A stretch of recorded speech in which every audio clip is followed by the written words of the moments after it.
Eu sou Aline Watanabe e encontrei no maternar minha realização pessoal e profissional. Eu sou Carol Souza e vivencio a maternidade de maneira leve e feliz. Eu sou Lívia Juste e encontro no trabalho um lugar para ser melhor mãe, mulher e amiga. Eu sou Natália Cunha, mãe de 3, mas facilmente teria 6. Aqui nesse podcast, cada mãe é uma peça.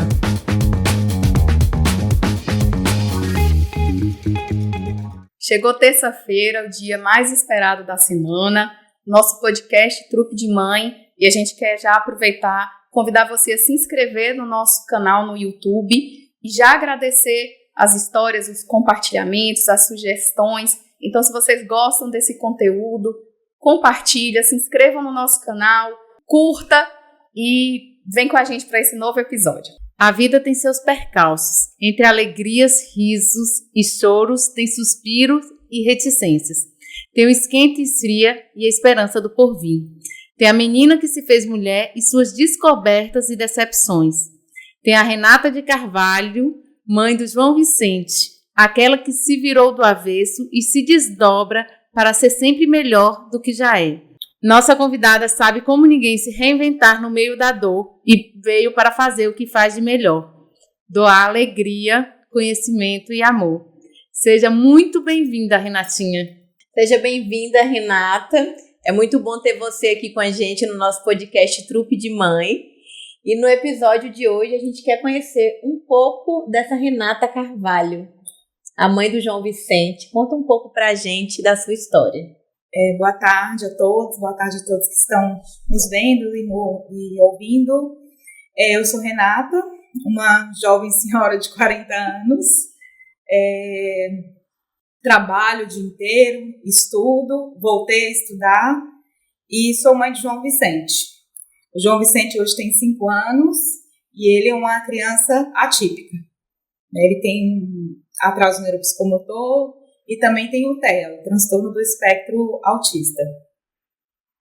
E essa sou eu, assim, eu trabalho o dia todo, resolvi fazer faculdade depois de uma formação de quase 20 anos, resolvi voltar para fazer fisioterapia, que é totalmente o oposto do que eu sou formada em Direito, para poder auxiliar ele na sua caminhada, por conta do atraso neuropsicomotor cognitivo que ele tem, e para ajudar outras crianças, outras mães que passam por a mesma coisa que eu passo, para poder ter a minha contribuição, nem que eu não seja uma fisioterapeuta atuante, mas a nível de conhecimento, a nível de compartilhamento de informação, eu resolvi me reinventar depois de tanto tempo. E não é fácil, né? Tem sido um caminho bem difícil, bem cansativo, mas já estou acabando, né? Já está no final e eu acredito que foi a melhor escolha. Assim, o meu nome se chama Renata, significa renascida, né? Eu acho que eu renasci depois de João. Renata, aí você disse que trabalha o dia todo. O seu trabalho o dia todo é voltado ao direito ainda? Sim, eu trabalho em um cartório e ele tem a relação com o direito. Ainda é na minha área de direito. Sua área de direito.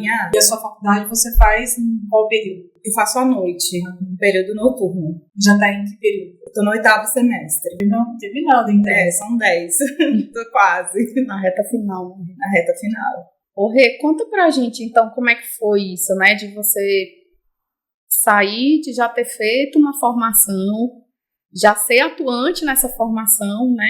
Há 20 anos você falou. E o que te levou, então, a mudar ali, né? Você falou que foi o João, mas o que te despertou ali? O que você sentiu? Você falou assim, não, acho que eu posso ir por esse caminho aqui. Assim, João foi o meu pontapé, né? Se João fosse uma criança típica, eu não teria feito a faculdade, com toda certeza. Eu sempre falo, essas minhas colegas sempre falam que é um sonho a faculdade de fisioterapia. O meu não foi um sonho. Eu falo, vocês têm um sonho, eu tenho um objetivo. O meu não foi sonho, o meu foi um objetivo. Por ele, né, para ele, eu resolvi fazer essa outra graduação. Então, assim, é muito maluco porque são áreas completamente diferentes, né? Uma área não tem nada a ver com a outra. As pessoas perguntam, mas você é formado em Direito, foi fazer fisioterapia? Aí a gente conta toda a minha história, o porquê que eu fui fazer fisioterapia, né, que é por conta do meu filho. E então, esse foi o meu objetivo maior. Renata, vamos lá para o comecinho. Você engravidou com quantos anos? Vamos começar para as pessoas entenderem. Assim, você engravidou há quanto tempo? Quantos anos o João tem? E como que você descobriu, né? Como que foi? Quais foram os sinais, os primeiros que você foi percebendo, né? E até a gente chegar na faculdade. Certo. Eu engravidei com 34 anos, porque eu sempre falei que queria engravidar tarde. Se um dia eu tivesse que ter filhos, eu queria engravidar tarde, porque eu sempre gostei muito de viajar, né, de sair, e eu sempre falava, eu quero curtir muito minha vida para engravidar quando eu já estiver cansada, né, dessa vida né, de solteirice, e aí quando eu estiver preparada eu vou ter um filho. João não foi planejado, né, mas foi aos 34 anos, eu ganhei neném com 34, com quase 35 anos de idade. E João, quando nasceu, eu sempre falo assim, que eu não tive o prazer de ter aquela fotinha que toda mãe tira, que é com o rostinho colado, porque João nasceu e foi para o UD, né, que a gente chama de UD. Ele foi para uma caixinha de oxigênio, porque ele nasceu cansadinho. Foi parto normal? Foi cesáreo, foi eletivo, foi marcado o dia. Eu marquei até num feriado. Eu nunca gostei, eu sempre falo que eu nunca gostei de dar trabalho no meu trabalho. Eu trabalhei na segunda-feira, o dia todo, internei segunda-feira à noite, João nasceu no feriado, na terça-feira, no feriado dia do trabalho.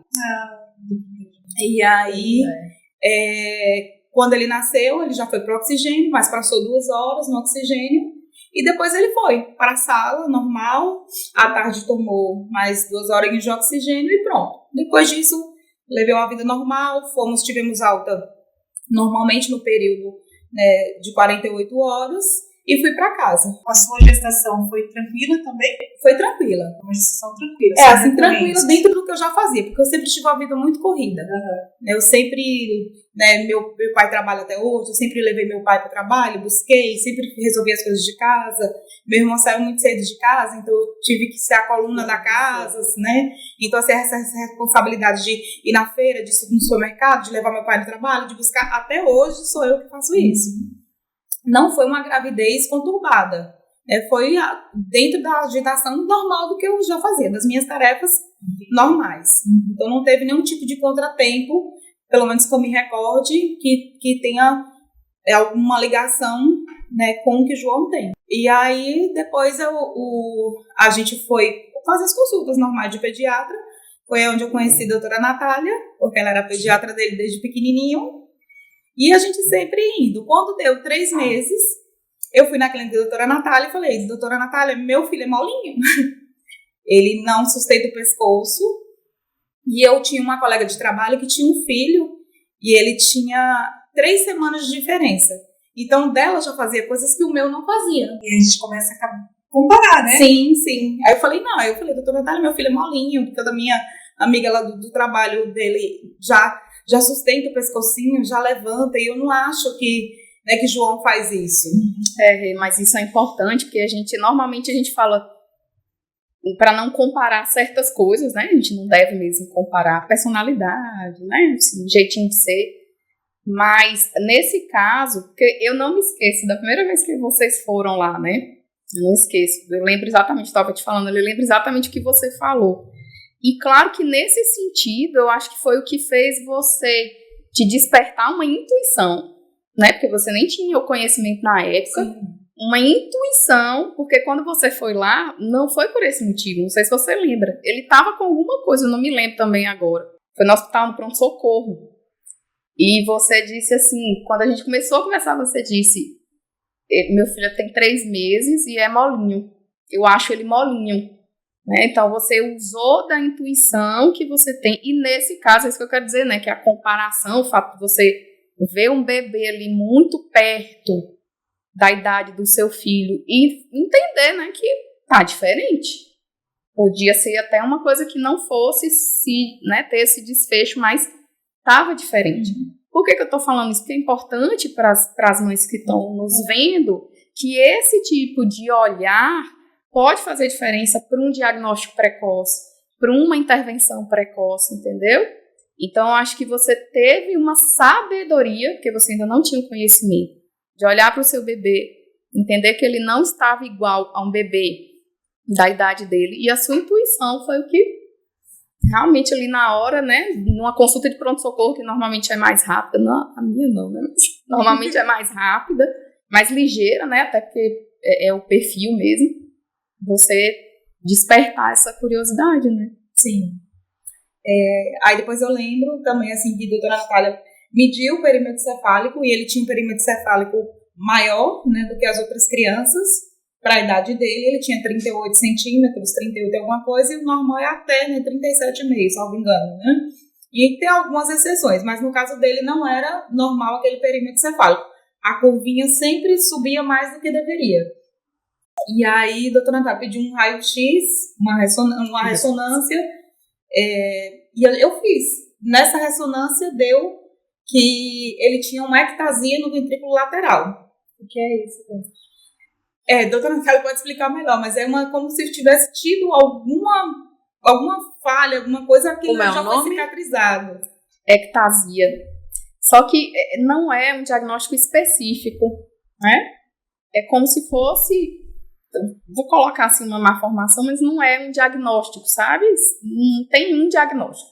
É uma imagem que se vê na ressonância, entendeu? Não é como, por exemplo, deixa eu dar um exemplo assim, não é um diagnóstico, por exemplo, de diabetes. Você faz o exame e faz o diagnóstico de diabetes. Simplesmente um achado na imagem do crânio, do encéfalo. Se isso tem relação com alguma outra doença, aí iria se investigar depois, né? Isso, e assim, eu não esqueço também de se falar de memórias, que não esqueci, eu não esqueço que a doutora Natália olhou para mim assim, levantou a sobrancelha e falou, algumas coisas no João me preocupam, né? Então aí foi essa questão da ressonância, e a gente começou a investigar. Só que logo depois ele começou a sentir umas dores. Esse bebezinho aí? Com 6 meses. Com 6 meses ele começou a sentir uma dor aproximadamente no mesmo horário, como se fossem cólicas. E não era cólica? Não, assim, eu não sei o que era até hoje.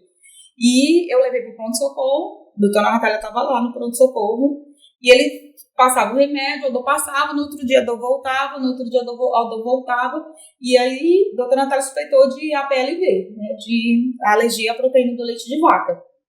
Mas não tinha um diagnóstico fechado e a dor não passava. Aí eu falei para a doutora Natália, me dê alta que eu vou pegar meu filho e vou me embora. Eu vou tirar daqui. Eu fui sozinha, de avião, com o João, e fui para Salvador. Fui para emergência. Cheguei lá na emergência, ele ficou 13 dias internado. 13. Trataram da dor, mas se você me perguntar o que é que ele tinha, eu não sei te dizer. Era uma dor muito forte, né? Eu não lembro disso. Era uma dor muito aguda. Dava tudo normal, daquela dor aproximadamente no mesmo horário. E a ponto dele ter que ficar internado 13 dias e ninguém sabia o que era. Trataram da dor, a dor passou, mudou o leite, né? Mudou o leite porque seguiu a suspeita daqui, mudou o leite, a dor passou e ele veio embora. Mas pontuar que ele tinha tal coisa ou que a dor foi derivada da alergia, não. Eu não saí com esse diagnóstico. Ele mamou no peito? Não, eu não tive leite. Eu fiz uma mamoplastia muito nova, com 16 anos, e aí não tive leite. Então, eu saí sem isso, com a mão na frente e outra atrás. Lá no próprio hospital, como é um hospital grande, eles fizeram ressonância, fizeram tomografia, fizeram um monte de exame. E para a dor, não. Mas aí chegou-se as outras coisas. A questão do atraso neuropsicomotor, que ele era hipotônico, né, que ele ainda não tinha tônus muscular, não sustentava o pescocinho, não fazia coisas que... Ele tinha 6 meses. 6 meses, coisas que uma criança de 6 meses já tem criança de 6 meses que já tá sentando, né, já senta, e ele não. E esses exames foram feitos exatamente nesse momento que ele ficou internado. Que ele ficou internado 13 dias. Então lá já começou o processo de fisioterapia no próprio hospital. Ele já saiu de lá, né, fazendo fisioterapia no próprio hospital e com recomendação para fisioterapia pós-alta. Quando eu voltei para aqui, para Barreiras, e eu fui correr atrás de tudo. A priori, da fisioterapia, porque ele era hipotônico, né, para poder ganhar força muscular, né, para conseguir se sustentar, sentar, fazer todos os marcos de uma criança normal, né, de uma criança típica. Só que ele não alcançava os marcos. A gente tem filho, né? Por isso, truque de mãe. E não tem como a gente não se colocar no lugar. Eu fico pensando assim, quando você teve o resultado daquela imagem, que ainda não era um diagnóstico, mas que já sinalizava para você que alguma coisa não estava como deveria ser, qual foi o primeiro pensamento que passou na sua cabeça? Assim, o primeiro sentimento que eu tive é, assim, você se perguntar o porquê. Você volta para sua gestação, você fica buscando o que poderia ter acontecido, o que foi que você fez, se eu fiz alguma coisa de errado. Eu lembro que uma vez eu estava com meu pai fazendo uma cintilografia e eu entrei na sala de raio-x grávida. Eu fiquei pensando, será que foi isso? Mas eu já estava com 4 meses já, então a criança já estava formada. E aí você fica buscando justificativa para o que aconteceu. Será que foi minha rotina? Teve algum momento que eu me estressei no trabalho? Teve algum momento que eu me estressei na minha casa? Eu briguei com alguém? E aí você fica buscando, né, justificativa, o sentimento de culpa. Eu carrego muito, assim, carreguei muito, por muito tempo, sentimento de culpa, né? E buscando, sei o que é que eu fiz, né? Onde foi que eu errei? Por que ele nasceu assim? Né? Qual foi o plano que eu não segui? Então a gente fica o sentimento que eu tinha no início era esse. Essa parte que você disse, quando pega o diagnóstico, né? O Augusto também, quando tinha 1 aninho, ele não...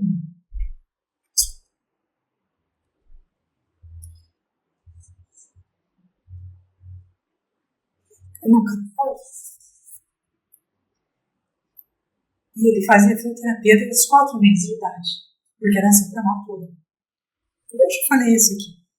Então o Augusto também tem uma dificuldade motora, né?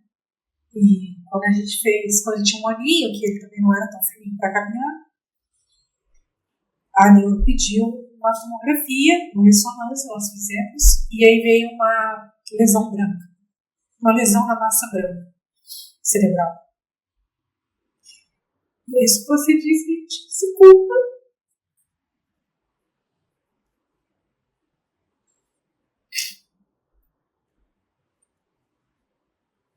A gente chega.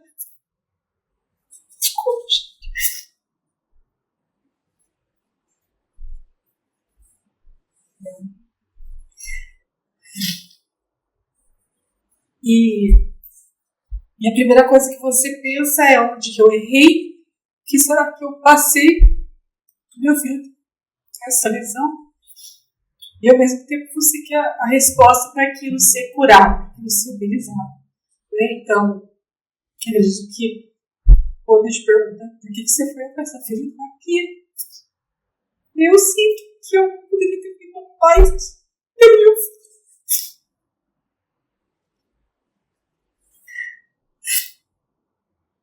Assim, ó. Desculpa. Posso dizer, como testemunho, que Augusto não poderia ter tido mãe melhor.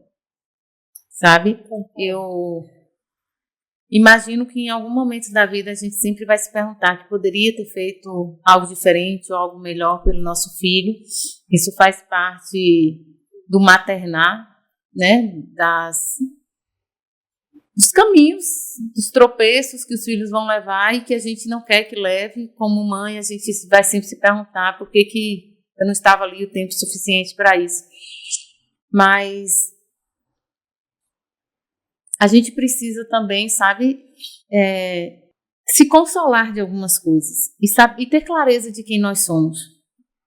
Porque assim, a Renata eu conheço há 23 anos e eu digo isso para ela sempre.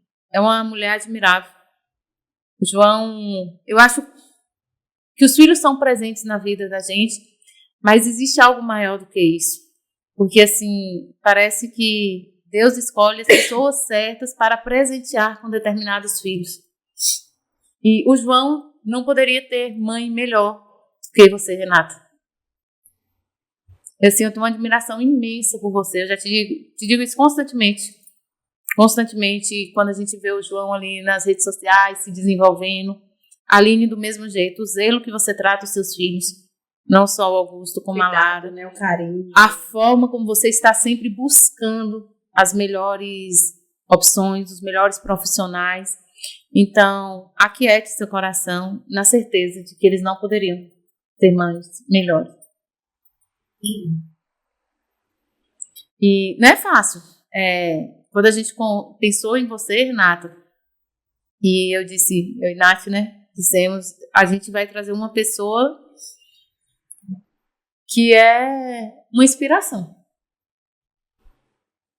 Eu vejo você assim com olhos grandes de admiração. E eu digo assim, se eu for um terço da mãe que você é para o João Vicente e para Bernardo, eu já cumpri minha missão na Terra.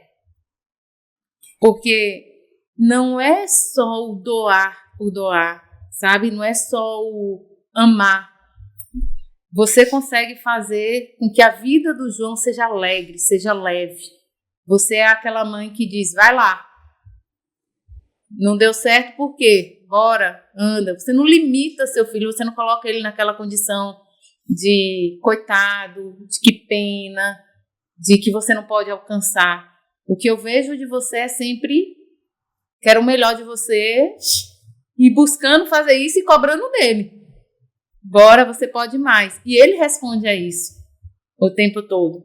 Então, ter você aqui hoje pra gente é motivo de muito orgulho, né, Nath?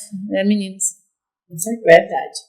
E assim, dá pra ver que você não tem vergonha de contar a sua história, né? Porque às vezes as pessoas têm, e é natural, porque você demora um processo para conhecer, para aceitar. E você não, você teve a sabedoria, como a Nath falou, de falar aqui tem alguma coisa que está errada, não sei o que é, vou com meu filho sozinha, passar por cima do medo, porque eu acredito que você deve ter sentido medo de ir. O tempo inteiro, mas foi mesmo assim. Sim. Né?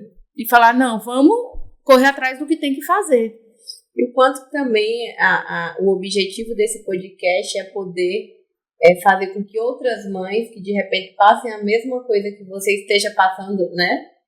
Se inspirem em você, né? Que tenha você como exemplo e de saber que eu tenho um problema, mas e aí? Né? Eu tenho duas escolhas. Eu vou reclamar dele ou eu vou arregaçar as mangas igual você está fazendo para realmente fazer com que tudo seja mais leve e transformar essa realidade, né? Só depende de você. Assim, não é fácil. Não é fácil. E assim, o que eu vivo hoje foi tudo fruto de um processo. Porque a gente vive na fase da negação, do luto por muito tempo. Então, sair da negação, de você não aceitar que aquilo... Eu sempre falo, a gente não entende, né? Mas a gente aceita. Né? A gente aceita, mas não entende. Se você me perguntar, você entende, você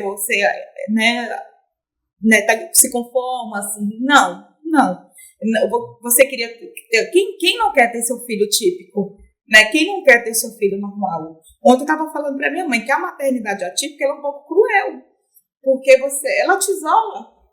Eu falo, eu não saio mais, como todas as pessoas. Eu não... Os amiguinhos de João da escola vão pro mercado, vão pro cais, eu não posso levar João, porque ele chora, porque ele estranha, porque ele precisa do mapeamento visual, ele precisa se acostumar com o lugar, né? Então assim, é todo um processo.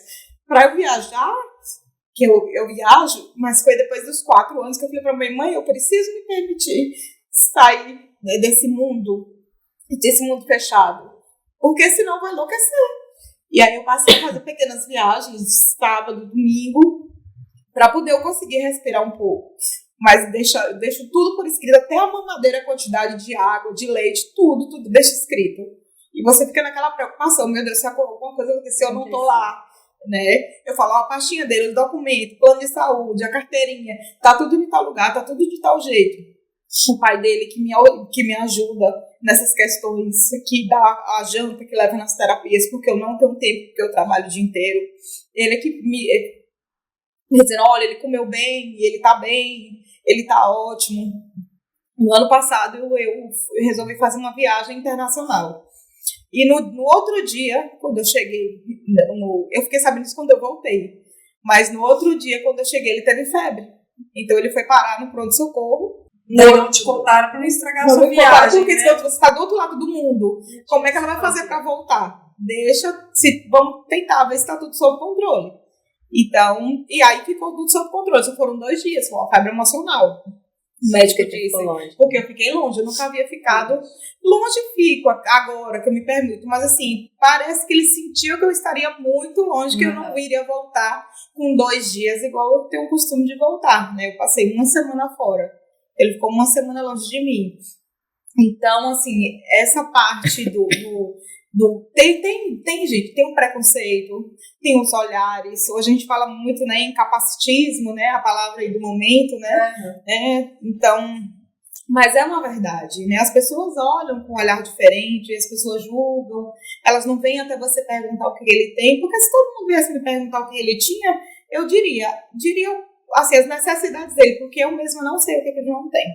O João não tem diagnóstico, o João já fez X-frágil, já fez exame chamado Exoma, já fez vários exames genéticos e que não dá nenhum tipo de comprometimento genético ou nenhum tipo de comprometimento na parte neurológica. E que, então, assim, a gente ainda não encontrou a justificativa do atraso neuropsicomotor. Renata, por que ele tem, por exemplo, qual a idade dele? 4 anos? 5 anos. Né? O que ele não faz que outras crianças fazem? Tipo, pontua algumas coisas, assim. Pronto. O João não faz muita coisa. O João não come sozinho, não leva colherzinha, garfinho até a boca, não fala... Ele não fala nada? Nada, absolutamente. Mas ele, nada. se você falar assim, João, você quer isso, ele consegue... Não verbaliza. Não? Não, ele não verbal. Ele compreende tudo que você está conversando com ele. Algumas coisas. Por exemplo? Hoje, como ele tá maiorzinho, então, tipo, se ele quer o celular, ele pega o celular e me entrega. Se ele quer comer, ele vai perto da pia, lá perto do prato, né? Se ele quer tomar banho, ele entra no banheiro. Então, assim, hoje ele já tá conseguindo responder alguns comandos ou fazer aquele processo de imitação, né? Ele já consegue fazer algumas coisas. Ele já tem noção de que ali o prato é para jantar, a colher é para botar dentro da comida, mas esse ganho tem pouco tempo. Mas até então, o João andou quando entrou 23 dias depois que ele entrou na escola.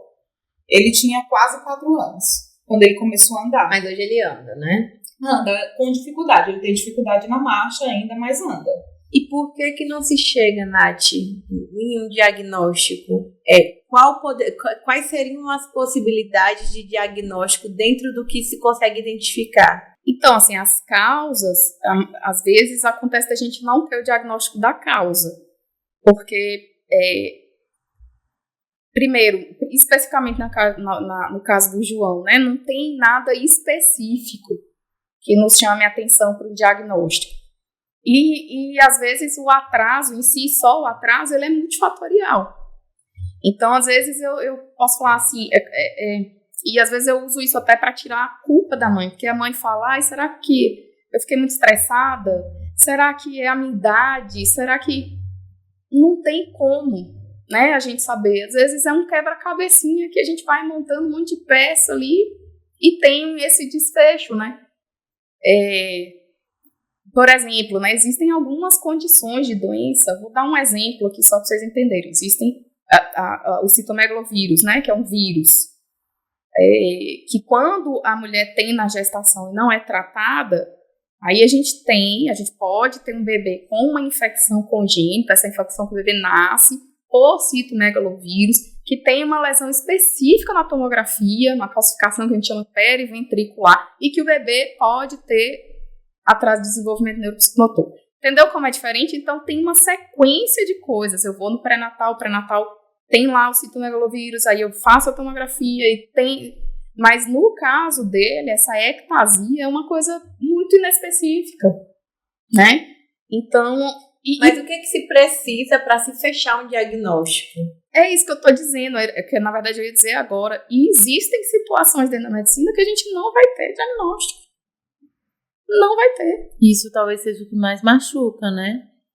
Eu ia dizer assim, como mãe eu já tive diagnósticos difíceis, tenho um diagnóstico de doença crônica, tenho uma doença crônica, mas eu tenho um diagnóstico, né? Então, por mais difícil que seja, né, e ter essa lida ali, né, e ninguém sabe, né, Rê? Só quem vive ali, quem convive o dia a dia, é que sabe o quanto é difícil, por mais que a gente leve na leveza e na gratidão, né, de ter as possibilidades para eles. Mas eu, por exemplo, eu tenho diagnóstico, né, então eu queria te ouvir. O que significa para você não ter o diagnóstico do João ainda? Produção, peraí. A produção tá pedindo para eu trocar de lugar, gente, porque não está legal aqui. Um time. É difícil. É difícil não ter o diagnóstico porque é como se você não tivesse um norte. Eu penso assim, se João tivesse um diagnóstico, eu poderia fazer isso, né? Eu poderia fazer aquilo, a intervenção fisioterapêutica eu poderia seguir por esse caminho, a fono poderia seguir por esse, o ABA poderia seguir por esse. Então, eu acho que seria um consolo. Mais do que caminhos, seria um consolo para mim, para esse sentimento que eu carrego, né? Porque assim, não tem jeito. Eu sempre falo assim, é igual quem tem depressão, né? Quem tem depressão tem momentos bons, mas um momento vai lá e cai. Eu sempre comparo isso, assim, eu tô estável, eu aceito, mas eu tenho os meus momentos de recaída, daquele sentimento de culpa, tá sempre voltando, de estar sempre perguntando, principalmente porque eu não tenho um diagnóstico. Se eu tivesse o diagnóstico, era um consolo. O João tem atraso neuropsicomotor porque ele teve uma falta de oxigênio, porque ele levou uma queda, porque ele se afogou, E eu não tenho, eu sigo sem norte. As pessoas perguntam, João tem o quê? Eu só falo que ele tem clínico, assim. Ele tem um atraso neuropsicomotor, cognitivo, e foi diagnosticado pela neuro com TEA, mas oriundo de quê? Eu não sei responder. Eu sempre falo para todo mundo, eu não sei. Eu não sei o que tem. Já fez exame genético? Já. Não deu nada. Eu sempre ouvia da neuropediatra dele, a primeira de Salvador, que dizia assim, olha mãe, tem um percentual da população que não se chega a um diagnóstico. Vai ser seu caso? Mas existem casos que tem, tipo, da mesma situação dele? Por exemplo, você já conseguiu, saber, tipo, por exemplo, de alguma mãe que tem um filho que tem as mesmas características do João, mas que também não tem um diagnóstico? Você fala em caso ou a nível geral? No geral. Não, geral tenho, assim, eu tenho até um Instagram que a minha professora pediu para seguir, que chama Lucas Sem Diagnóstico, é o nome do Instagram. Ele também não tem diagnóstico, ele tem atraso, ele tem dificuldade de marcha e ele não tem um diagnóstico. Então, existe um percentual de pessoas que não têm um diagnóstico, mas não é isso que você quer. Né? Você quer saber o que é que seu filho tem? Tem não, você quer saber o fator principal, né? O porquê que aquilo aconteceu, até para você seguir, entendeu? Eu queria poder seguir sem esse sentimento, entendeu? De culpa mesmo, assim, do que foi que aconteceu. Então, assim, o diagnóstico seria muito importante. Porque eu poderia dizer, não, meu filho tem isso porque a causa foi tal coisa. Ponto, acabou. Renata, desde o início, quando você busca, né, por essa resposta, os médicos que você procura, você sempre está buscando pegando pessoas novas ou são as mesmas pessoas que acompanham ele desde o início? Não, eu já mudei de profissional, muitas vezes. A gente sempre muda. Mas, assim, chega um momento que você não tem mais o que fazer.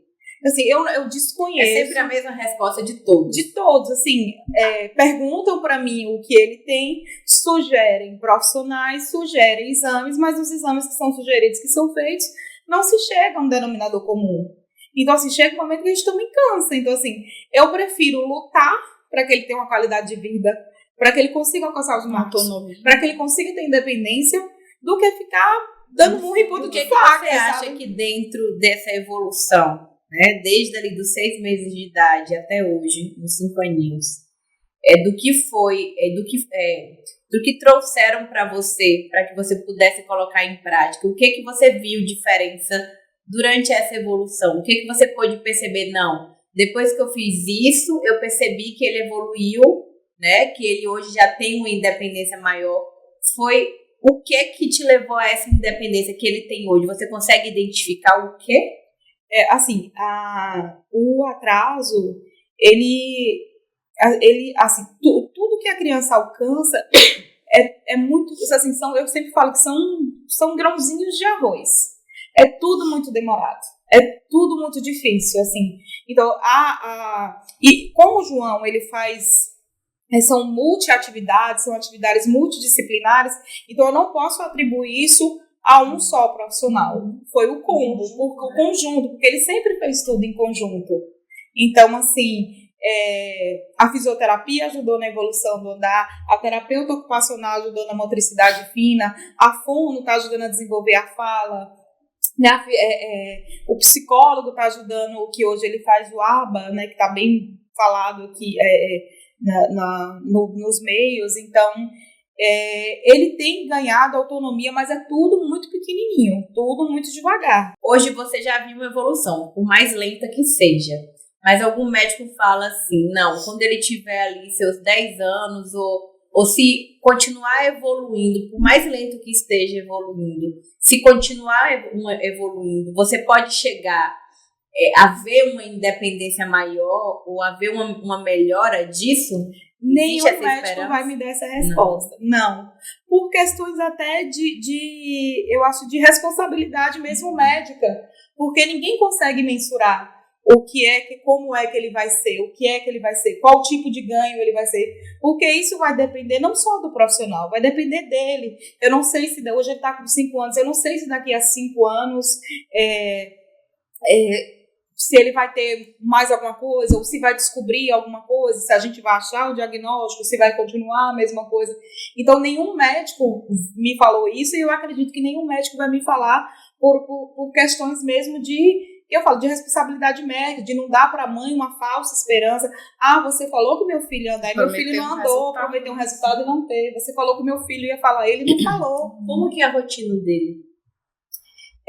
De manhã ele vai para a escola, ele estuda numa escola regular, eu pego, né, na hora do almoço, à tarde, no início da tarde, depois do almoço, ele tira o cochilinho dele. Segundos, então ele gosta de dormir um pouquinho. Ele gosta de dormir um pouquinho. Ele, às segundas e quartas, ele faz fono, às quartas e quintas faz TO, às sextas faz fisioterapia. E aí hoje ele só tem a terça livre, né? Mas ele tem terapia praticamente toda semana e pela manhã ele vai para a escola. Não é um tratamento barato, né? A gente vê que João tem acesso a tudo que se pode ter a nível de tratamento, você vem buscando e tudo. Mas isso é você que custeia, isso é plano de saúde, porque assim, a gente sabe que a maioria das pessoas não consegue pagar plano de saúde, ou a maioria das pessoas negligenciam também o pagamento do plano de saúde e não vê aquilo como prioridade. Meu filho nasceu bem, está saudável, eu não vejo necessidade de gastar isso agora.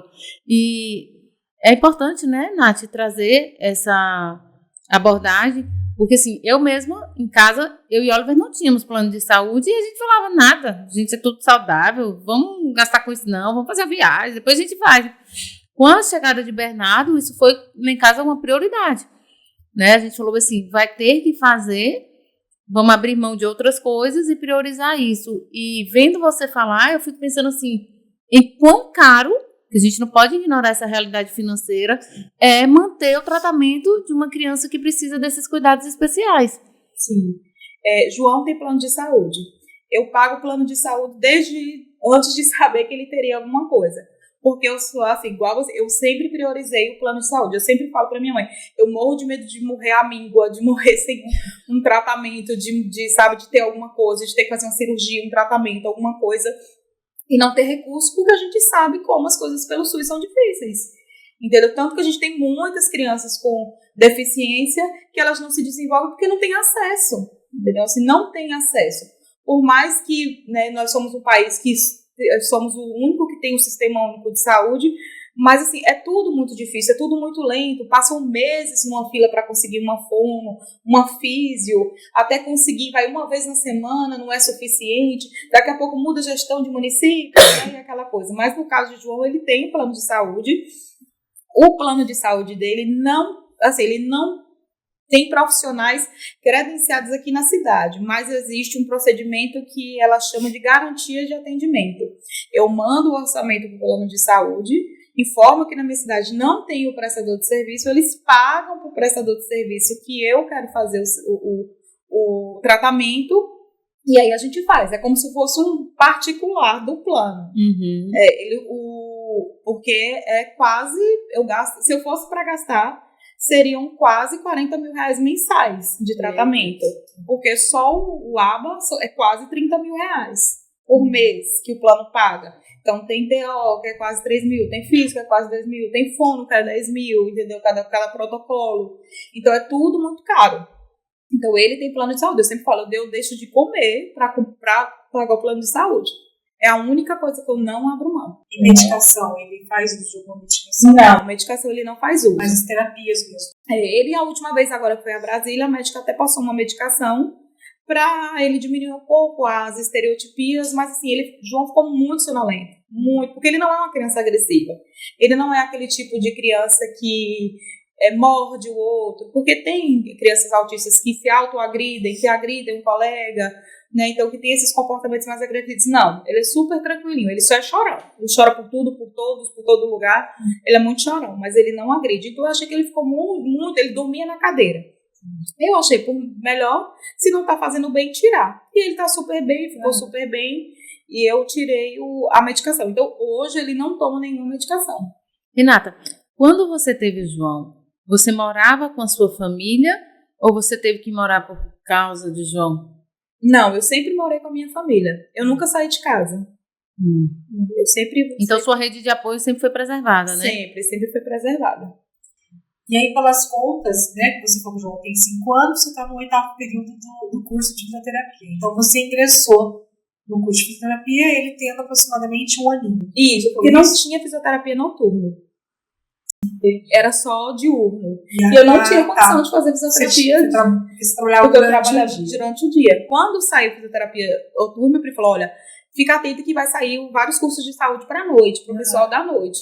E aí eu me inscrevi, eu entrei como egressa, porque eu já tinha me formado lá, me inscrevi e comecei a fazer o curso.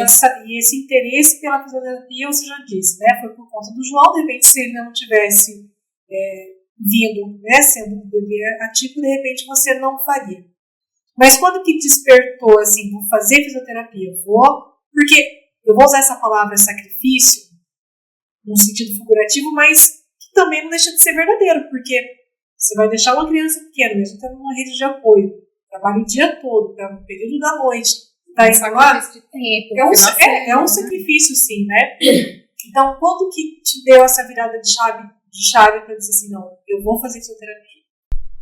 Assim, o que me despertou foi justamente a condição dele, né? Ele fazia fisioterapia e eu pensei, poxa, eu poderia fazer algo naquela perspectiva de acelerar o que eu posso fazer para ajudar mais, para poder acelerar o processo de independência dele. Então, assim, se eu tiver conhecimento do que ele precisa, da rede multidisciplinar que ele precisa, então eu acho que eu vou, né, agilizar esse processo, né, ou, né, fazer algo, ter uma contribuição maior para o processo dele.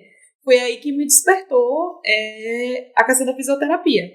E aí, logo depois lançou o curso à noite e eu resolvi fazer. E aí entrei E quando você começa o curso, eu digo isso porque eu na odonto, quando eu comecei, eu fiquei encantada, depois eu pensei, não sei se é isso que eu quero. Meio que no meio do curso, assim, sabe? Teve algum momento que você pensou assim, poxa, acho que não é isso aqui? Não, eu não tive esse momento pelo curso, pela fisioterapia. Eu gosto, eu acho que eu tomei a decisão certa.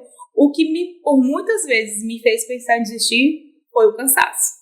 Eu falava, meu Deus, eu falava para meus colegas de faculdade, eu disse, gente, eu com 40 anos, que eu sou a mais velha da sala, eu a segunda mais velha da sala, eu disse, eu com 40 anos, me sujeitar a tudo isso de novo, a estar apresentando trabalho na frente, a estar fazendo trabalho de grupo, a estar fazendo prova, me matando para estudar para a prova, tantos anos depois, eu não precisava de estar passando por isso. Então, assim, quando me apertava, que aí vinha trabalho, vinha João, vinha escola, vinha seminário, vinha prova, eu falei, não, eu não vou dar conta, eu não vou dar conta. Então, assim, a questão do cansaço, que eu achava que me fez, por muitas vezes, pensar em desistir.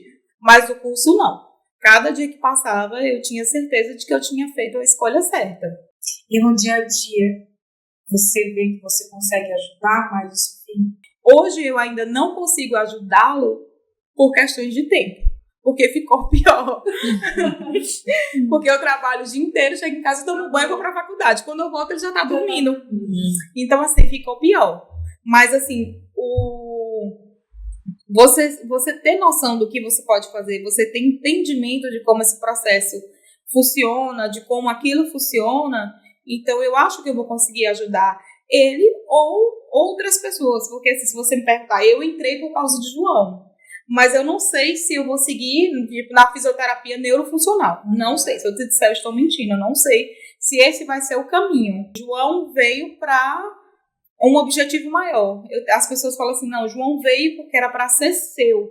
Porque ele veio, você não o escolheu, ele que te escolheu. Né? Então, assim, veio para mudar você. Veio com um propósito. Então, eu não sei se esse propósito será para atender crianças na condição dele. Eu ainda não tomei essa decisão. Você falou de luto, né? Das quebras de expectativas, que vem um luto quando você descobre que sua criança é atípica. E eu fiquei pensando assim, qual luto você ainda vive? Porque falando, né? Você falando, eu vou lembrando do meu filho. Principalmente porque eu tenho um filho de 1 ano e ainda não tenho aquela maturidade materna de quem já teve 2 filhos, que já tem um filho na adolescência e já passou por esse percurso. Tudo é muito novo para mim, né? E eu ficava pensando assim, se fosse eu nessa condição, conhecendo o filho que eu tenho hoje, para mim o luto eterno seria de não ouvir meu filho falar mamãe, ou eu te amo, que a gente fica esperando, né? A gente diz pro filho todo dia, eu amo você, e doido para ele ver ele falar, mamãe, eu te amo. E o luto do momento de saber que é atípico, e como você falou, ele vai, ele volta, ele vem, mas existe um luto para você que é eterno? Existe uma dor em você que você fala assim, eu não vou viver isso com meu filho? Eu acho que a incerteza é o pior de tudo. É você não saber o que está por vir. O luto, eu acho que é desde o início. O luto que eu falo, de não ter tirado aquela fotinha da mãe do filho, o luto de não ter visto seu filho alcançar os marcos, o luto de não ter visto seu filho andar com 1 ano, de falar as primeiras palavrinhas, de comer sozinho, de entrar na escola, de interagir. Então, cada fase que seu filho passa, é um luto diferente, porque você cria uma expectativa daquela fase, daquele marco, e esse marco não vem. Então, assim, eu acho que eu vou viver, eu sempre falo assim, uma parte de mim meio que, assim, eu sei que é pesado, mas eu sempre falo, a parte de mim meio que morreu, porque eu não vou conseguir viver o que vocês, mães típicas, vivem. Nunca, jamais. Eu tenho plena consciência disso. Assim, até porque eu não vou conseguir, mesmo que pudesse, eu não vou conseguir recuperar o que passou. Nada. E você hoje, quando, né, logo que você chegou ali e perguntou, você pensa em ter outro filho? Você fala, não, só esse filho. Você, quando pensa em um outro filho, você tem medo? Ou você pensa que isso pode mudar para você poder viver tudo isso que você não viveu agora? Não, eu não tenho outro filho por medo. Por medo de vir com a mesma condição, porque eu não sei o que é que o João tem. Então, eu acho que eu seria negligente em colocar outra criança no mundo, sendo que João não tem um diagnóstico, porque eu não sei se isso partiu de mim, se isso partiu dele, isso não tem nada comprovado, eu não tenho nada em mãos para me dizer o que é que eu tive, então eu acho que eu seria negligente em arriscar uma nova gestação. E eu tenho certeza que se viesse uma nova gestação atípica, eu não sei, é que eu falo assim, a barra é muito pesada e eu não sei se a gente aguenta. Então eu prefiro dar todo o suporte que dentro das minhas possibilidades eu possa dar para ele, para que ele tenha qualidade de vida e independência, do que arriscar em colocar outra criança no mundo. Eu não tenho coragem. Rê, você falou em algum momento da sua fala, você falou do preconceito, dos olhares, né? Como que é isso, assim, para você, né? Porque a gente sabe que tudo que foge ali do usual, né? As pessoas ficam, às vezes por curiosidade, né? Nem sempre por maldade, mas já aconteceu, assim, alguma situação que te deixou desconfortável. E o que você vê nas pessoas, né? Que as pessoas, que na sua visão é uma forma de preconceito, até para que essas pessoas desavisadas ou sem a intenção, né, possam saber como se portar ali, né?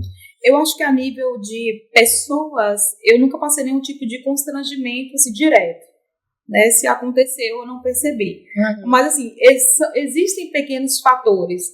Quando o João entrou na escola, ele chorava muito porque ele não era acostumado.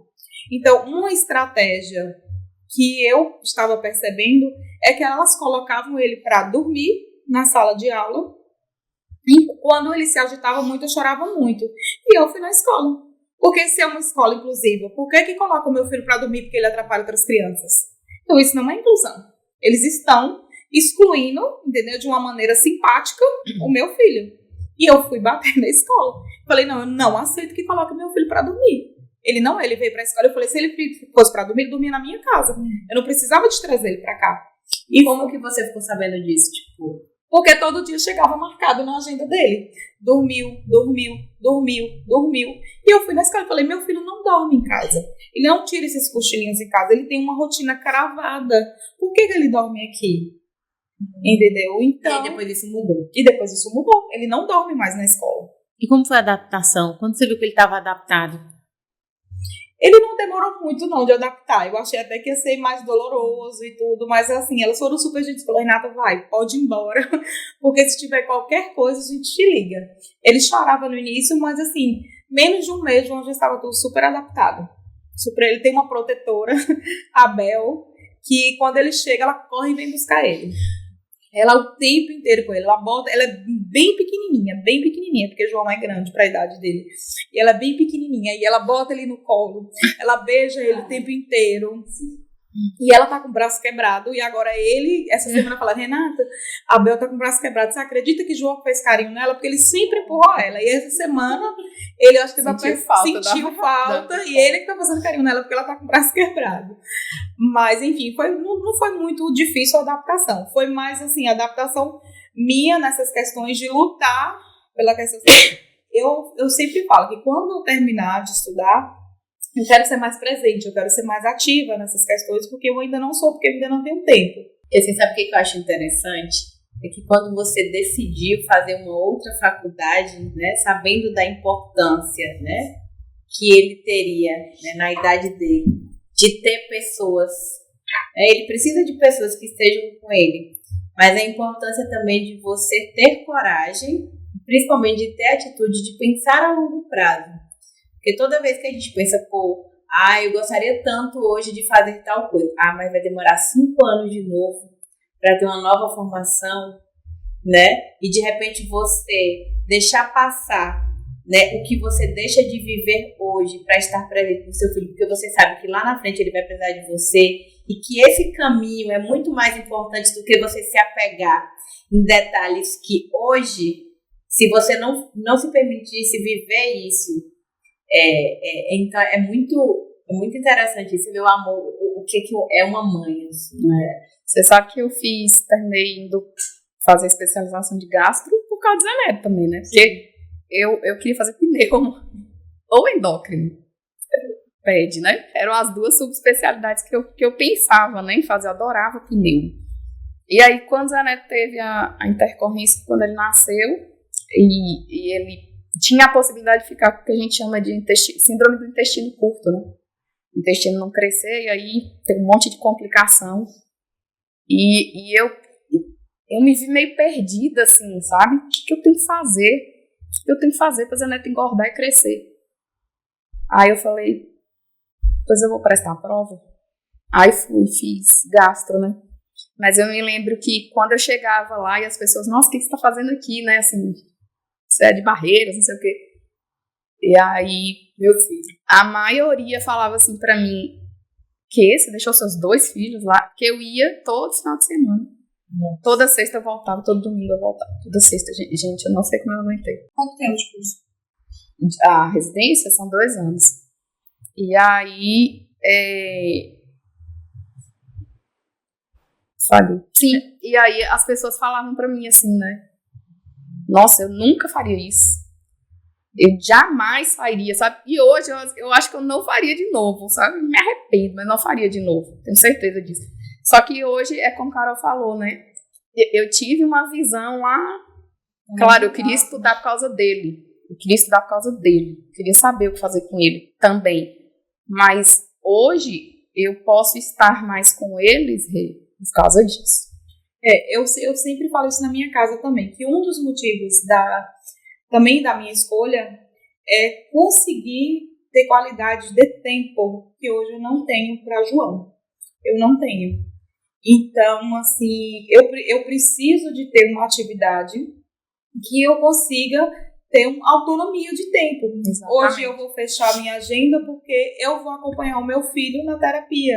Coisas que hoje eu não consigo. O máximo que eu consigo fazer é deixar na porta, entendeu? Da sessão e voltar para buscar, porque eu estou trabalhando. Então, eu gosto, todo mundo sabe, eu gosto demais do meu trabalho, eu estou há quase 11 anos no mesmo lugar, só que eu preciso de dar qualidade de vida para os meus pais, que são, eu dependo deles e eles dependem de mim, e para o meu filho, que eu não tenho qualidade de tempo para ele. Eu não consigo ir no parque com o João, levá-lo, porque eu não tenho tempo. O tempo que eu tenho é para estudar, ou é para organizar as coisas, que é um sábado de tarde, que é um domingo. Eu não tenho tempo. Eu ainda faço umas loucuras, assim, tem dia que eu ainda jogo vôlei. Meu Deus, como é que você arruma tempo para jogar vôlei? Mas tem coisas que eu preciso fazer. Claro. A válvula de escape, né? 2 horas, entendeu? Que eu consigo fazer. Mas a minha busca principal é ajudá-lo e conseguir dar para ele qualidade de tempo comigo, né? Para a gente poder conseguir fazer coisas juntos, para eu poder acompanhar a evolução dele, para eu poder estar ali de perto, vendo o que é que está acontecendo, o que é que eu posso fazer. Renata, você falou dos seus pais, né? Eles são sua rede de apoio. O que é, ou quem são para você, seu pai e sua mãe? Meu pai e minha mãe são meu ponto seguro. Assim, se eu não tivesse o apoio dos meus pais, eu não faria 1/3 do que eu faria hoje. Assim, o pai de João Vicente é extremamente presente. A gente se dá super bem. Ele vai na minha casa todos os dias. É ele quem dá banho, João Vicente. É ele quem leva para as terapias. Mas, assim, quem está ali na hora da necessidade, todos os dias, 24 horas por dia, são os meus pais. Meus pais é que olham o João para ir para a faculdade, para eu estudar. Minha mãe é que fica com o João para eu poder ir trabalhar à tarde. Ele é louco por meu pai e por minha mãe. Eu sempre falo que o João gosta mais de meu pai e de minha mãe do que de mim. Ah, minha filha, todas as crianças gostam mais dos avós. Isso é unânime. De tanto, assim, que ele fica, que ele tá acostumado, entendeu? Então, se não fosse o meu pai e a minha mãe, eu não faria 1/3 do que eu faço hoje. E quando eles receberam não é o diagnóstico, né? Essa informação, não sei se chama assim, de que ele seria uma criança atípica. Na realidade, não teve porque, assim, no caso de João, a questão da tipicidade, ela não é um diagnóstico. A doutora não vai falar, e fez um exame, gente, ele é diabético. Gente, ele tem síndrome de Down. Mas você trouxe Isso foi construído. Pois é, quando você trouxe a primeira informação que você levou, né? Quando saiu o resultado, que teria... Mas isso que eu falo, não teve resultado. Então, assim, eles acompanharam todo esse processo do atraso. Então, assim, não teve surpresa. Não mudou muito, né? Assim, porque isso, não teve surpresa, era. Porque eu falava, gente, João é molinho. Eu falava pro meu pai e minha mãe é mesmo, vamos procurar. Gente, João não tá conseguindo fazer isso. Então, assim, eles fizeram parte de todo esse processo. Então, assim, não houve surpresa, porque a gente mora todo mundo na mesma casa. Então, todo mundo participou ali junto. E a gente cada consulta, cada médico ia... E aí, por quê? Mãe, vou levar João no médico, porque eu acho que ele tá assim. Mãe, vou fazer... João precisa de fono, Então, assim, só essa questão mesmo de troca de informações.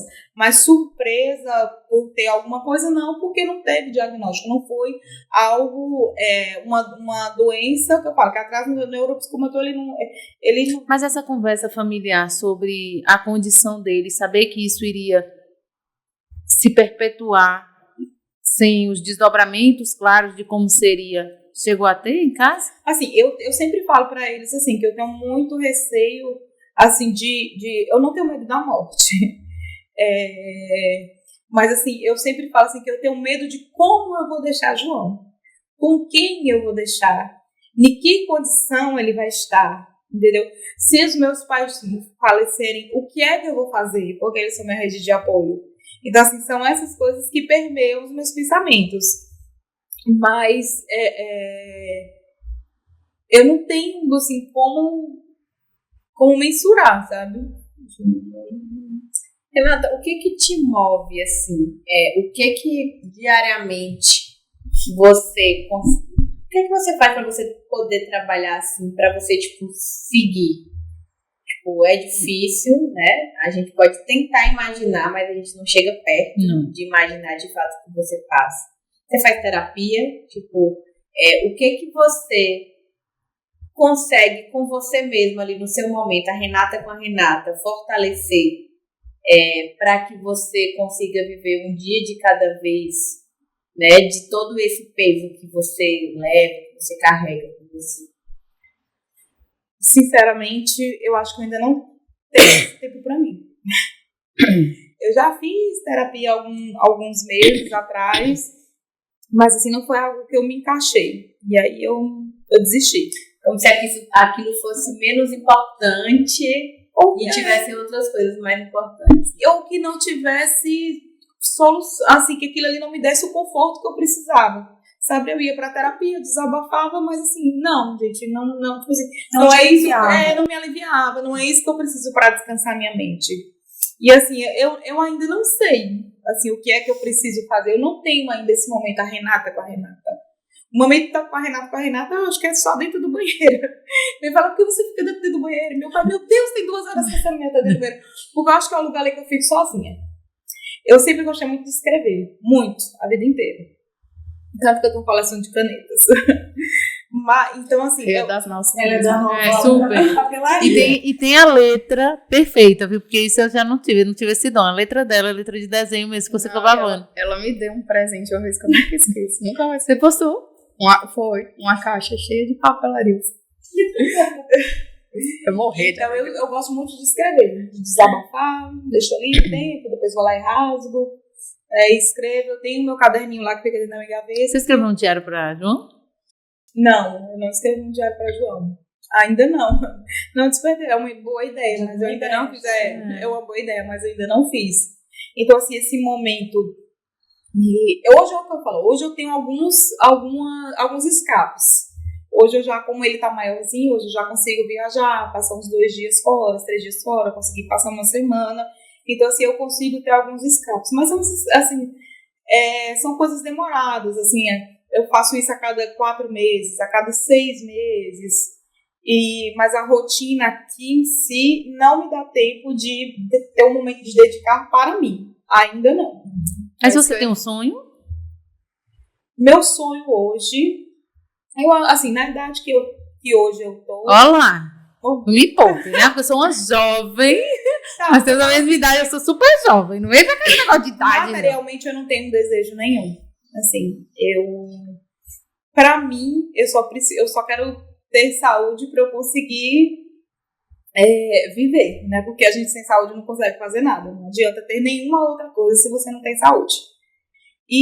Mas hoje, eu como mãe, o meu maior sonho é ver João independente. É amar a independência de João, que ele consiga fazer as coisas, que ele consiga ficar amparado.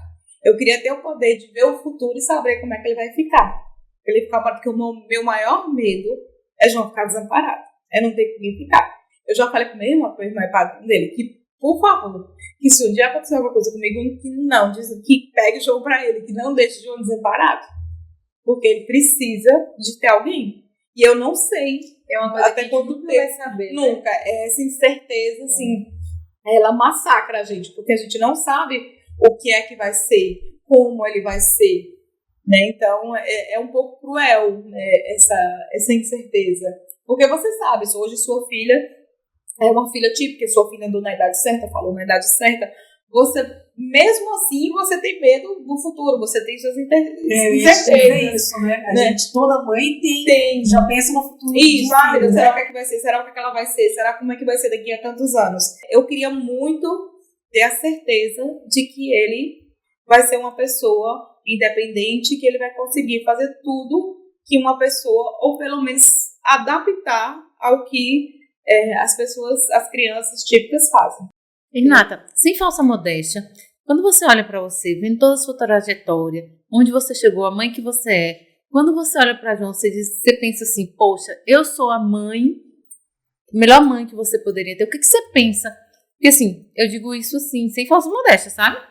E não dizendo que eu sou perfeita, porque eu tenho um monte de imperfeições e todo mundo, né? E todo mundo sabe como mãe eu deixo muito a desejar. Por exemplo, o Bernardo não vai ter a mãe fofinha, delicadinha, tipo Carol que faz os frufruzinhos, as festinhas, não sei o que. Bernardo fez um ano, todo mundo vai ter festa, eu não. Eu só quero respirar, que graças a Deus mantive o menino vivo.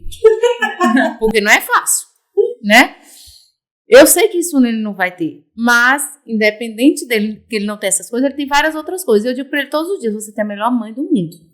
Tá sabendo? Tá olhando pra sua mãe? Ele não entende, né? Fica rindo. Tipo, eu falei, casa louca. E eu digo, a melhor mãe do mundo sou eu. E assim, construindo a jornada que você tá com o seu filho, como a gente tá com os nossos, quando você olha pro seu filho, qual mãe você pensa que você é pra ele? Eu peço muito perdão pra João, porque eu acho que eu não sou a mãe dos sonhos. Vocês que falam de fora acham, né? Você acha, Inês, você é a melhor mãe do mundo. Mas eu não. Eu acho que eu não tenho tempo para me dedicar a João. Eu não consigo ser aquela mãe, igual a Carol, que faz os frutos, que leva para passear, que leva para fazer o piquenique. Aquela mãe, eu não consigo fazer o básico por João. Eu não consigo. E por muito tempo, eu não consegui fazer isso por um bloqueio. Eu tinha um bloqueio de pegar João, de entender a condição dele. O pai dele dizia assim que eu tinha vergonha de João, mas eu não tinha vergonha de João. É porque aquilo me bloqueava, assim. Eu acho aquilo, é o que eu falo, aquela fase do luto ali não deixava com que eu aproveitasse. Então, assim, eu perdi muita coisa porque eu não conseguia aproveitar. Eu não conseguia desfrutar do meu filho porque eu não conseguia entender o porquê que ele nasceu daquele jeito. Mas você não acha que você é muito cruel com você, não? Pode ser que isso que seja um problema meu, né? Assim, que eu poderia ter sido mais maleável comigo. Ou que você pode ser agora. Mas assim, não poderia. Eu não consigo. Mas é um processo, né? Sim. E mas também você não tem muito, desde a sua última fala, você não tem muito tempo para digerir, né? Sim. Aquilo. Então, você vai sempre tendo que lidar com alguma coisa. Mas existem várias formas. Eu entendo o que você está falando, mas eu acho que existem outras formas, né, de cuidar, de amar, né? Mesmo você tendo esse bloqueio, ele sempre foi amparado, né? Você sempre buscou, você sempre se desdobrou. Então, esse é um jeito também. Isso também é uma demonstração, né, de amor, de afeto, de cuidado, de... Mas eu acho que também é uma forma de proteção com ela mesma. Assim, pode ser. Mas pelo que eu não conheço, né, conhecendo agora a história da Renata, e quando ela diz assim que eu tinha um bloqueio, e quando ela diz agora que eu não tenho muito tempo, parece que eu não consigo, aí vem aquela culpa, né, de não ter o tempo, mas depois, quando você tiver o tempo, será que vai ser diferente? Pois é. Né? Não sei se você se pergunta isso. Será que quando eu não estiver mais na faculdade, ou será que quando eu conseguir diminuir o ritmo de trabalho, será que, não sei se esse bloqueio ainda existe, mas será que vai mudar a sua relação com o seu filho? Nesse seu sentimento de pensar assim, eu não sou a mãe que todos pensam, quem está de fora está vendo, e fala assim, não, você é maravilhosa. Não, eu não me sinto maravilhosa, você falou, né? Eu acho que poderia ser uma mãe melhor, porque eu não faço isso, não faço aquilo.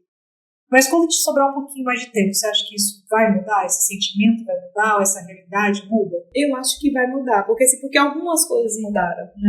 Entendeu? Então, assim, houve algumas quebras, entendeu? Desse processo, né? Desse bloqueio. Tiveram algumas quebras. Antigamente falava assim, você não andava com o João na rua, parece que você tinha vergonha que as pessoas olhassem para João. Então, tipo assim, eu não sei se de fato isso acontecia, eu só sei que hoje já não acontece mais. Então hoje eu já saio, as pessoas já me veem com ele, eu exponho em redes sociais algumas coisas. Mas a questão que eu falo assim, a maternidade atípica, ela, de certa forma, ela é um pouco exclusiva, entendeu? Porque você não consegue fazer coisas e ir para lugares que todo mundo consegue ir. Assim, eu não consigo. É toda uma logística. Isso, tipo assim, vamos jantar em algum lugar. Eu não consigo ir, assim. É um processo muito, eu tenho que já ir preparada para não dar certo e voltar, como já aconteceu muitas vezes. Não, vamos fazer um experimento, levá-lo na sorveteria para ter acesso a outras crianças para ver como é que tá. Chega lá, começou a chorar desesperadamente. As pessoas que não entendem, eu sempre falo assim, tem gente que tem a empatia, tem aquele sentimento de empatia, mas quando você passa por alguma coisa, por aquilo, você consegue entender mais a dor do outro, né? Então, assim, as pessoas que não entendem, as pessoas que não estão acostumadas com esse universo das crianças atípicas, quando chega num lugar que vê uma criança chorando desesperadamente, ela se incomoda. Acha que é birra, né? Julga, né? Ou que a mãe tá judiando, ou que tá maltratando. Então, assim, a gente evita, a gente acaba evitando. E tem a autoproteção também. Sim. A gente não quer expor, né? Eu acho que no momento ainda você ainda tá construindo aquilo tudo, você nem sabe o que é, você ainda tá se descobrindo, você quer preservar seu filho. E, assim, num ambiente controlado. O João, como não fala, uma criança não verbal, qual é a maneira dele se comunicar? Chorando. Então, se ele está chorando, é porque ele está incomodado com aquilo. Então, seria muito cruel da minha parte insistir, entendeu? Para ele ficar num lugar, para eu poder ver se ele vai acostumar, ou para eu poder ele acostumar na marra. Não. Entendeu? Tem que ser um processo. Então, hoje eu já vou para lugares mais arejados, ao ar público, para ele poder se acostumar com pessoas, acostumar com lugares. Hoje ocorre de ele chegar numa clínica e não chorar mais, chora quando entra no consultório. Ok, mas a gente chegar numa clínica, ele foi na dentista, ele chorou lá dentro, mas na recepção ele estava até pulando, assistindo lá os treinos dele, estava pulando. Do que mais você sente falta de fazer? O que eu mais gosto, eu sinto muita falta assim, de ter liberdade para poder viajar e gostaria de fazer isso com ele, coisas que eu não consigo fazer ainda, né? Então, a última vez que eu fui para Salvador, que eu levei, quando ele chegou na praia, ele ficou extremamente assustado com as ondas do mar. Eu tive que ir embora, pegar o Uber e ir embora. Isso te causa também uma expectativa, né? Porque você acha que vai ser lindo, que vai dar certo, e quando chega lá, eu acho que o barulho do mar o incomodou, aquela questão da onda, porque quer queira, quer não, a onda voltando, ela dá meio que uma vertigem, né? Então aquilo ali o incomodou, então eu tive que, e é engraçado assim, porque você acha que aquilo vai dar certo, porque ele é louco por água, ele é apaixonado por água. Já vai na expectativa de que ele vai amar, né? E chegou lá, foi um desastre. Então eu tive que pegar minha sacolinha e ir embora, porque não deu certo. Então, assim, muitas coisas que eu planejo, que eu almejo, mas na prática elas não dão certo. Você recebeu muito carinho de outras mães ou de alguém assim muito específico que talvez não tivesse, que veio? Porque assim, a gente vê dois lados, né? As pessoas que se afastam e as pessoas que chegam. Para você, teve esse movimento ou não? As pessoas que sempre estiveram continuam, as pessoas que nunca... As pessoas que fazem parte do meu ciclo de vida, elas entendem a minha situação, mas assim, não tem como me agregar, que eu falei, em determinadas coisas, porque não dá. Então, assim, por mais que elas queiram que eu esteja ali inserida dentro né, da vida delas, mas não dá porque ou eu vou só ou eu não vou. Entendeu? A madrinha dele é louca por ele, louca que ele vá na casa dela, mas não dá, porque quando chega lá ele chora. Então eu não tenho como levá-lo, eu não tenho como deixar ele lá, porque ele chora, ele simplesmente chora. Então tem coisas que eu não posso forçar a barra, porque não dá certo. Você fala, mas você tem que sair mais, você tem que levar mais, você tem que assistir. Gente, não dá. Assim, só quem tá ali dentro que passa, que vai entender que tem certas coisas, que tem certas barreiras que ainda não dá para serem quebradas, entendeu? Não adianta. Eu vejo... Teve um café, né, com um pediatra, não sei se você vai falar, não sei se você vai lembrar ali. E foi sobre transtorno do espectro autista, né? A gente chamou não, né? E foram mães... Esse era o tema, né? E uma das mães, ela falou assim, a minha filha não precisa de muito... ela tem autonomia, né? Mas ninguém sabe como é o dia a dia. Escovar o dente é difícil. Amarrar um cadastro é difícil. Sabe? Então, primeira coisa, né? Só quem vivencia diariamente, você sabe que funciona, que não vai funcionar, né? É isso que você está dizendo aí. E a outra coisa é o quanto a gente... Bom, eu tento ter esse exercício de agradecer, né? De agradecer as pequenas coisas, porque se não fosse a misericórdia de Deus, a gente sucumbia, né? No primeiro acordar. Mas elas se renovam todos os dias, né? Todas as manhãs. Então, como as pequenas coisas talvez sejam as mais importantes, né? Da vida, assim, né?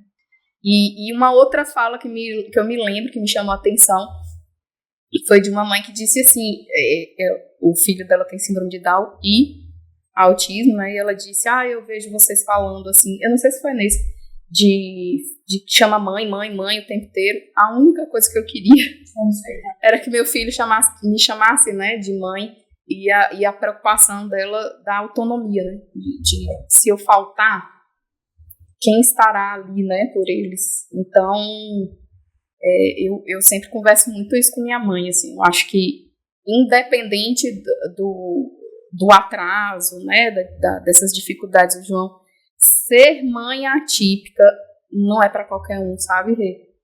Então, eu queria emendar e te perguntar como... Porque eu me lembro que você me mandou um vídeo dele andando. Sim.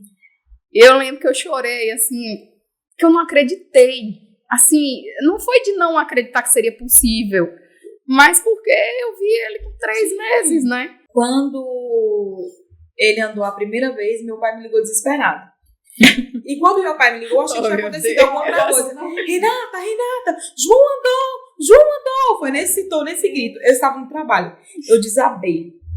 Eu não conseguia fazer nada. Eu fiquei parecendo aquele povo que recebe a notícia ruim, mas não era ruim. Era notícia boa, porque eu fiquei parada na cadeira da cozinha, na copa, estática. Eu só chorava. Meus colegas falavam, Renato, o que é?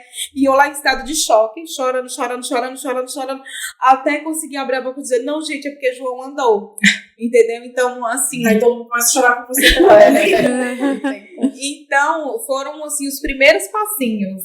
Depois, ele não andou com muita consistência logo após, mas depois ele foi e foi andando.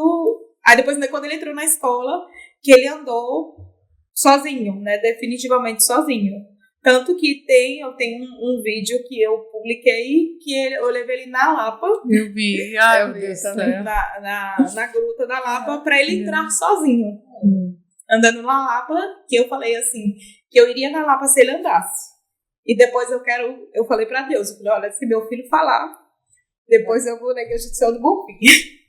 Assim, eu não tenho, hoje eu falo assim, eu não tenho uma religião, minha formação, eu sou católica, mas hoje eu não frequento nenhum tipo de igreja. Mas assim, a gente cresceu, a gente tem essa questão cultural. Eu falei, não, se meu filho falar, então nós vamos fazer outra promessa. E o andar foi em Bom Jesus da Lapa, e aí eu cheguei, deixei ele na rampinha, e deixei ele seguir. E aí ele foi. A Nath falou uma coisa que é muito importante. A caminhada do que ele estava. Igual ela disse que viu o João aos 3 meses. Até ela recebeu o vídeo dele andando. Então, assim, essa caminhada tem um significado tão gigantesco para ele, para você, e para quem viu lá no comecinho todo o processo, que de repente, uma mãe que tem um filho que alcança todos os marcos, não consegue enxergar. E a Nath trouxe de uma forma muito sábia, porque eu sempre comparava e diminuía o meu pequeno. E falava assim, poxa, Augusto não conseguiu, poxa, Augusto ainda não. Mas aí eu me lembrava, depois que a Nath falou isso, eu ficava pensando, poxa, eu tive que pegar uma UTI, quase perdi. E agora ele tá aqui, tá, no ritmo dele. Pequenos ganhos diários. Que é o que eu falo, eu aprendo com o Augusto também todo dia. Porque é um degrau mais que ele consegue subir correndo, é um muro um pouquinho mais alto que ele consegue pular e ele consegue firmar no chão sem desequilibrar, para mim já é um ganho muito grande. Eu deixei de comparar, assim, eu comparei João quando ele não alcançou, para eu poder conseguir perceber o que ele tinha. Mas depois que eu descobri o que ele tinha, eu parei de comparar, primeiro porque senão você enlouquece. Se você ficar comparando o seu filho com outras crianças, você vai enlouquecer. No meu caso, que é de uma criança atípica, é pior ainda, porque assim, nenhum desenvolvimento é igual ao outro. Assim.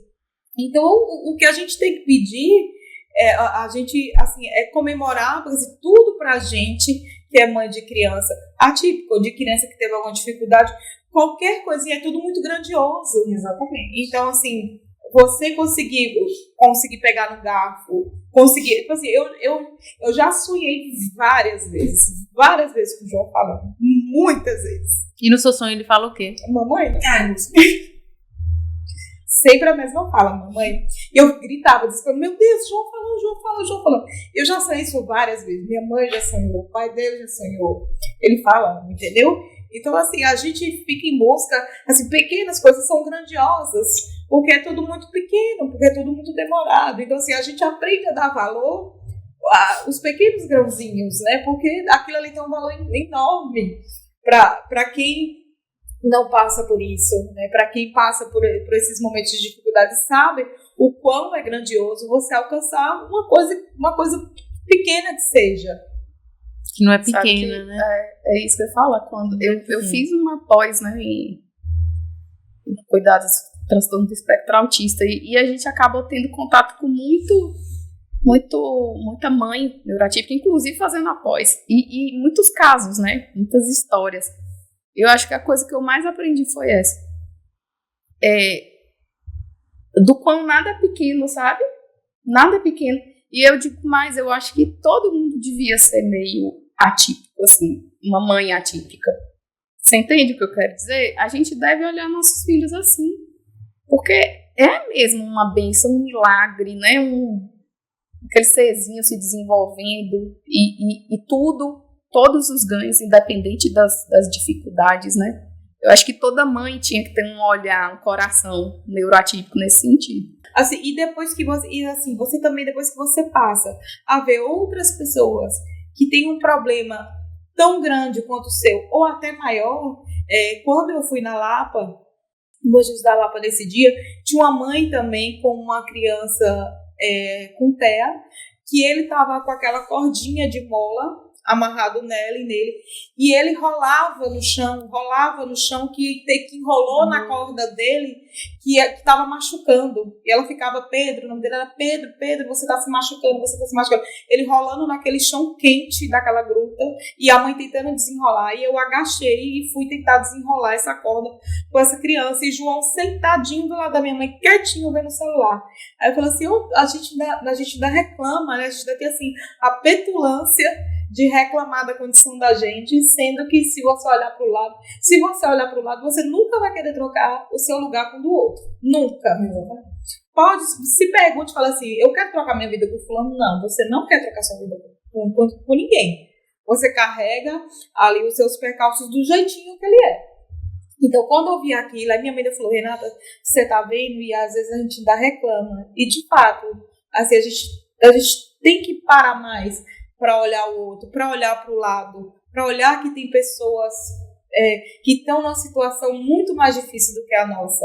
até pra gente, não é nem valorizar, mas pra gente conseguir entender e se acalentar com a nossa situação, de saber que tem gente, tem quantas mães que estão com crianças que têm paralisia cerebral, que estão numa cama em estado vegetativo, que tomam, que não comem, que não falam, que, né, ficam ali deitadas o dia inteiro. O meu tem muitas dificuldades, tem muitas coisas para se alcançar, mas o meu já faz tanta coisa, né? Eu tenho que pensar dessa forma, né? Exatamente. Então, assim, eu tenho que dar valor a essas coisas e pensar nisso e ganhar força em cima dessas pequenas coisas e disso, de olhar para o lado e saber que aquilo dali não é ruim, entendeu? Que isso não é ruim para mim.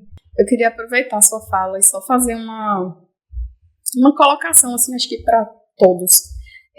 Uma vez, há muitos anos atrás, eu li, né, de uma mãe neuroatípica, e ela dizia assim: meu filho tem autismo e todas as vezes que ele teve uma crise fora de casa, eu recebi mais julgamentos do que ajuda. E aí ela dizia assim: se você presencia isso, pergunte como pode ajudar. E tá, eu fiquei com aquilo na cabeça, porque as pessoas têm a mania de, igual você falou, né, às vezes acha que é birra, que é mal educado. Então, toda vez encosta e pergunta como pode ajudar. E a gente fez uma viagem para Caldas Novas, e a gente, chegando na área da piscina, eu vi uma criança, um adolescente grande, ele era enorme, tendo uma crise. E era um senhorzinho, um avô, e a mãe magrinha. Eu falei: Zé, vai lá, encosta e pergunta como pode ajudar, porque eu não adiantava, né? Eu era pequena, e ele muito grande, né? Ele forte. Aí Zé foi lá, perguntou: posso ajudar, né? E a mãe: pode, me ajuda a conter e leva ele pro quarto comigo. Tipo, eles dois ali, eles não iam conseguir conter aquela crise naquele momento. E a gente não sabe como conter a crise. Por isso que a gente tem que perguntar como, né? Porque tem paciente que, se a gente for conter fisicamente, vai ser pior, né?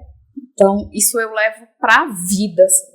E logo depois que eu li, aconteceu, né? Realmente Zé pôde ajudar, né? Aquela família.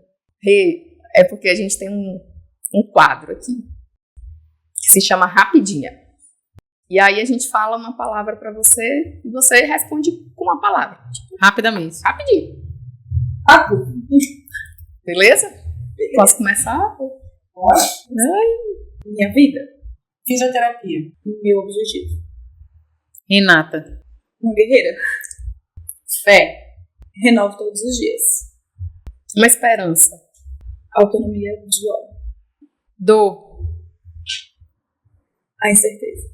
Gostaríamos de agradecer a Renata por ter tirado um pouquinho do seu tempo para poder dividir e compartilhar essa história tão linda, né? Eu gostaria, Renata, que você pudesse falar para outras mães que estão nos assistindo o que você deixa de recado. Eu gostaria de agradecer a todos pelo convite e gostaria de dizer que, em primeiro lugar, para todas as mães, que não tenham vergonha de expor suas histórias, de compartilhar o que vocês vivem, porque a gente sabe que não é fácil. Dividir um pouco essa carga, ter um pouco de alento. Quando você divide o peso, tudo se torna mais leve, né? Então, eu acho que é importante estar disseminando e a título também de conhecimento, que outras pessoas também possam ter conhecimento do que o outro passa, para poder aumentar o senso de empatia, de amor ao próximo, porque a gente tem vivido num mundo tão difícil, é tudo tão corrido, onde a gente não tem tempo, a gente não tem tempo mais nem de ir na casa do outro, né? Então, assim, a gente precisa voltar a cultivar essa questão do amor ao próximo, de fazer alguma coisa pelo outro, de ajudar o outro no seu momento de dor, né, de tirar um pouco da angústia das outras pessoas, de compreender o que aquelas pessoas passam. Então, eu acho que o meu objetivo aqui na Terra foi ter vindo mesmo para ser mãe de João. Eu vou repetir a minha fala: ele que me escolheu, não fui eu que escolhi. Eu demorei para ter esse entendimento, mas hoje eu entendo que isso foi uma escolha dele e não minha.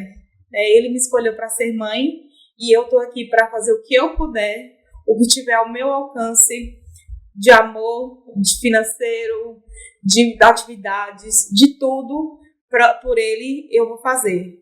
Né? E que também a gente tenha consciência, né, de entender essas questões, de ler mais, de se inteirar mais sobre as questões da maternidade atípica, para a gente saber como lidar, como ajudar. Eu acho isso muito importante, a gente poder entender, né, como tudo funciona, porque quem vive no mundo, né, de crianças normais, típicas, a gente acaba passando despercebido de fato, né? É natural, eu entendo que isso é natural. Então, mas assim, como está tudo